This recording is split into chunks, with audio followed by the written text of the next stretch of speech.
அனைவருக்கும் வணக்கம். நம்ம அரோடா கணிதம் சேனலில் முந்தைய ஆண்டுகளில் கேட்கப்பட்ட போட்டித் தேர்வு கணக்குகளை பற்றி பார்த்துட்டு இருக்கோம். அந்த வரிசையில் 2014ஆம் ஆண்டு ஹைகோர்ட் அசிஸ்டன்ட் எக்ஸாமில் கேட்கப்பட்ட ஒரு கேள்வி.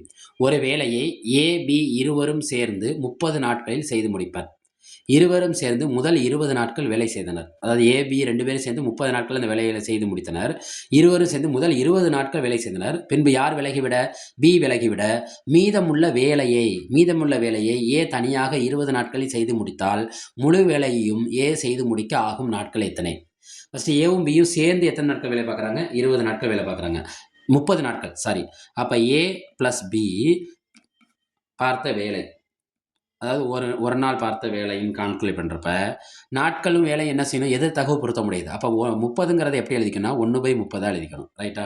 இருவரும் சேர்ந்து முதல் 20 நாட்கள் வேலை செய்தனர். அப்போ முதல் 20 நாட்களில் அவங்க பார்த்த வேலை என்னன்னு தெரிஞ்சுக்கணும். அப்போ தான் பார்த்த வேலையை கண்டுபிடிச்சோம்னா அந்த 1லேருந்து கழிச்சா பார்க்க வேண்டிய வேலை, அதாவது மீதி இருக்க வேலை நம்மளுக்கு கிடச்சிடும், எளிமையாக கிடச்சிடும். அதாவது இருவரும் சேர்ந்து பார்த்த வேலையை கால்குலேட் பண்ணிட்டோம்னா அதை 1லேருந்து கழிச்சோம்னா மீதி இருக்க வேலையை நம்ம என்ன செஞ்சிடலாம்? எளிமையாக கால்குலேட் பண்ணிடலாம்.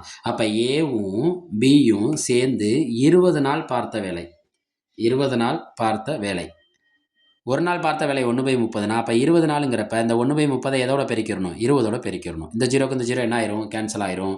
2/3. அப்போ இவங்க 2 பேரும் சேர்ந்து முடித்த வேலை எவ்வளோ? 2/3 பங்கு. அதாவது 3 பங்கு வேலை இருந்துச்சுன்னா 2 பங்கு இவங்க 2 பேரும் சேர்ந்தே முடிச்சிட்டாங்க. அப்போ பாக்கி இருக்க வேலைங்கிறப்ப நம்ம என்ன கண்டுபிடிச்சிடணும்? மீதி வேலையை எப்படி கால்குலேட் பண்ணலாம்?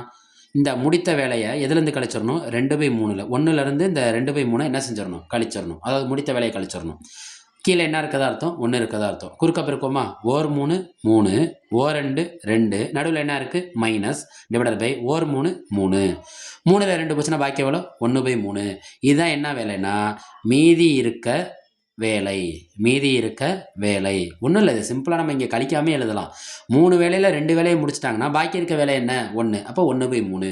இப்போ மீதி வேலை எவ்வளோ இருக்குது? 1/3.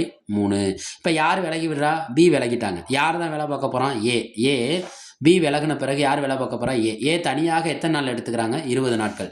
மீதி வேலை இவ்வளோன்னா அப்போ ஏ முடிக்க ஆகும் நாட்கள்னா என்ன செய்யணும்? இந்த 1/3 இங்கிட்டு கொண்டு வரப்போ என்ன ஆயிரும்? 3/1 ஆயிரும். அவன் எவ்வளோ நாளில் செய்து முடிப்பான்னு சொல்லியிருக்காங்க? 20 நாட்களில். அதை யாரோட பெருக்கிடணும்? 20ஓட பெருக்கிடணும். ஏன்னா இதை நான் ஏன் தலைகீழ் எடுத்துக்கிறேன்னா வேலை நாட்களும் எதிர்த்தகவு பொருத்த முடியுது. நாட்கள் கொடுத்தாங்கன்னா வேலைங்கிறப்ப 1/30 எடுக்கணும். அதாவது என்ன கொடுத்துருக்காங்களோ அந்த நம்பரை தலைகீழ் படுத்தணும். இப்போ பாருங்கள், வேலைன்னு இருக்குது, அதை நான் என்ன மாற்ற போகிறேன்? நாட்களாக மாற்றுறேன். அப்போ 1/3ங்கிறது எனக்கு என்ன ஆயிரும்? 3/1 ஆயிரும். ஏ மட்டும் தனியாக எத்தனை நாள் முடிக்க போகிறான்? 20 நாட்கள். அப்போ 3 20 சேர்ந்தா எத்தனை நாட்கள்? 60 நாட்கள். இதுதான் இதற்கான விடை. ஏ மட்டும் தனியாக அந்த வேலையை முடிக்க ஆகும் நாட்கள் எத்தனை?